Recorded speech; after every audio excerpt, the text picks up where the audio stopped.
Hi guys! Magandang umaga! Welcome back po dito sa Gandara SRU Channel for Showbiz Update. Ang tatalakayin nga natin ngayon at pag-uusapan mga kakimpaw ay patungkol nga po dito sa isang headline patungkol nga kay Chinita Princess at isang picture na pinagkakaguluhan po ngayon sa mundo ng social media ng Kim Pao Lanchas. Patungkol po ito kina Kim and Paolo. Pero bago po ang lahat ng iyan, sa mga hindi pa nakaka-subscribe sa ating channel, pakiclick lang po tayo natin subscribe button at notification bell na nariyan sa baba para maging updated po kayo sa mga susunod natin chika. Maraming salamat! And ngayon nga, dumako na po tayo at simula ng pagbabasa ng comment na napili natin this morning mga kakimpaw bilang pasasalamat sa walang sawa po ninyong pagtutok at pag-aabang ng ating updates patungkol sa Kimpaw. So, ang lucky commenter natin nga para sa umagang ito ay si Miss Day Maghiyat. Shoutout po sa inyo. Sabi niya nito, "Good morning Gandara, nakakalungkot naman talaga. Mismong kasamahan mo pa yung tatawanan ka lang sa sinasabi mo. Na ang iba naniniwala sa iyo pero mga kasamahan mo pa yung hindi. Naiintindihan kung ano yung gusto mong ipaalam. Siya pa ang magtatawa. Kaya pati mga bashers ay nagsasaya sa pang-ookray sa kasamahan mo. Buhay nga naman." Habang si Kim tahimik na lang dahil alam niya sa sarili niya, tama ang sinasabi niya. "Naniniwala talaga ako, sabi ni Lord, huwag mong gantihan ang mga nagmamaliit sa'yo. Ako ang gagante para sa'yo."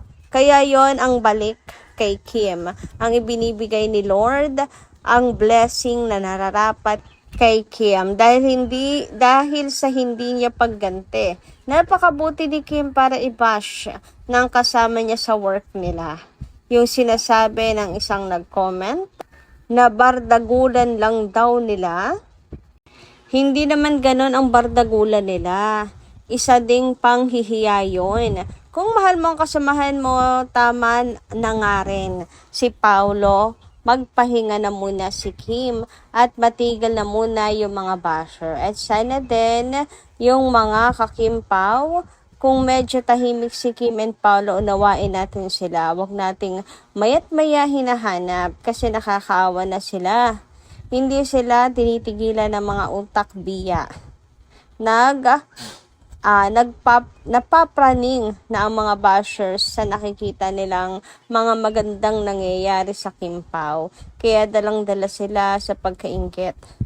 Kaya kung ano-ano na lang ang naiisip nilang paninira kay Kim and Paolo, lalo na ang mga hibang kay Paolo na ayaw mag-move on, yun ang dapat pinapahiya. Kung sa bagay, hindi naman tinatabla ng hiya kasi hindi pa rin tumitigil ng pagkagusto.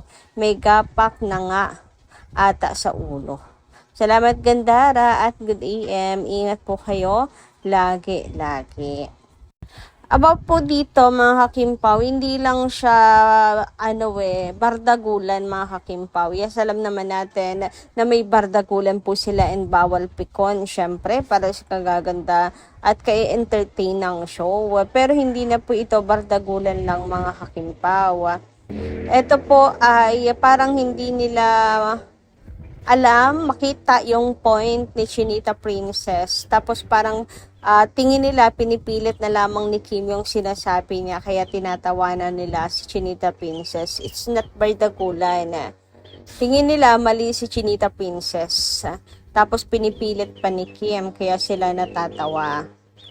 Kasi to be honest, yung entertainment na sinasabi mga kakimpaw, sa pasok na yun doon sa sa sinabi ni Kim na hindi natatapos kahit patay na, nagpaparamdam pa din, 'di ba?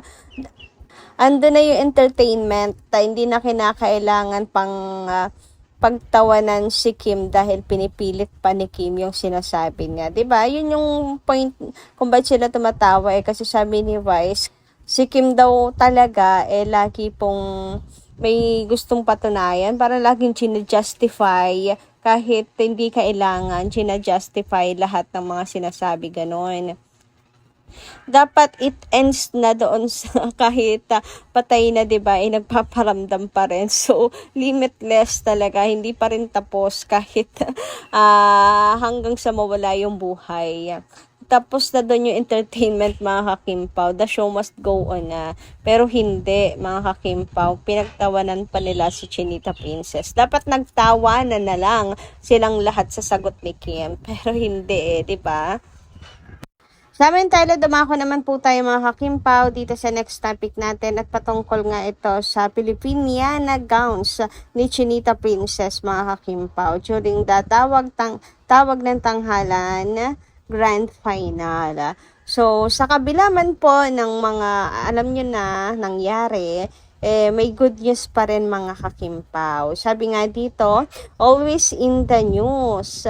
Hashtag Kim Chu stand out in a crowd with her quiet confidence and elegance. Truly, she is a regal at Prinsesa Chinita. Credit to the owner. So, ayan, na ano po kasi si Chinita Princess at yung kanyang gown, na headline, mga kakimpaw. O, diba?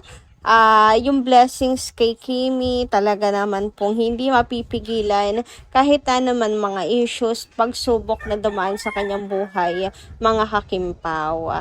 Patuloy lang po siyang binibless ni Lord. And totoo yan, lagi talagang headline si Chinita Princess. Always in the news. Paano ba naman kasi napaka-relevant ng isang Chinita Princess sa mga kakimpaw.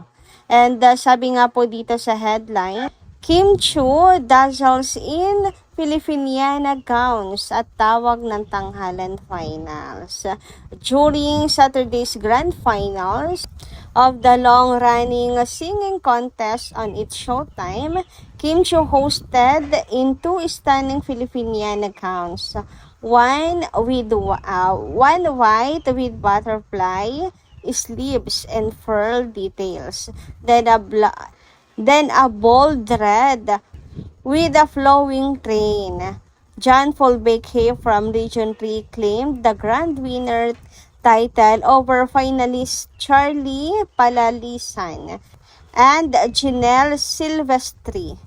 Fans rave about her elegant style switch, calling her a modern muse and the style icon who blends traditional with flair.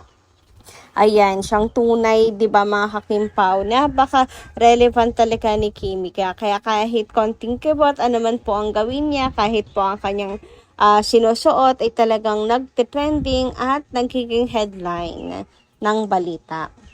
Samantala, dumako naman po tayo dito sa wedding picture nila Kim and Paolo, kung saan ang gown pa nga po ni Chinita Princess ay naka-heart shape, mga kakimpaw. And super cute lang po ng kimpaw dito, oh. And sabi dito po ng uploader nga, mga kakimpaw, sana true na to. Ayan. Sana true na nga po ito, mga kakimpaw, at hindi na lamang po edited, mga kakipi. Ayan, para malinaw lamang po sa lahat, ito po ay edited picture lang nila Kim and Paolo. Ngunit, subalit, tatapwat, gayon pa man. Ang dami pa rin pong nag-congratulate kina Kim and Paolo. Ayan, bumahapon ng congratulatory message ang Kim Pao. Ayan, puro congratulations po mula sa mga fans. Sabi nga dito ay sana para masaya kami. Ayan, sana totoo na to. Congratulations. Congrats kamo na Jude, Kim ni Pao. Congrats sa inyong dalawa. I hope so. Ang dami, di ba, mga ka-KP? Inuulan ng congratulations sa Kimpaw. Marami pa po, mga ka-Kimpaw, na comments mula sa mga supporters nila Kim and Paolo. Sabi pa nga po dito, Kimpaw forever, sweet couple forever. Congratulations, both of you. Sana na nga kayo na talaga, Miss Kim, at walang hiwalayan. Mr. Paolo, totohanin mo na. Si Kim kasi super bait naman at matulungin. Bungis-ngis pa. Ayan, parang wala na nga mahihiling si Paolo, no?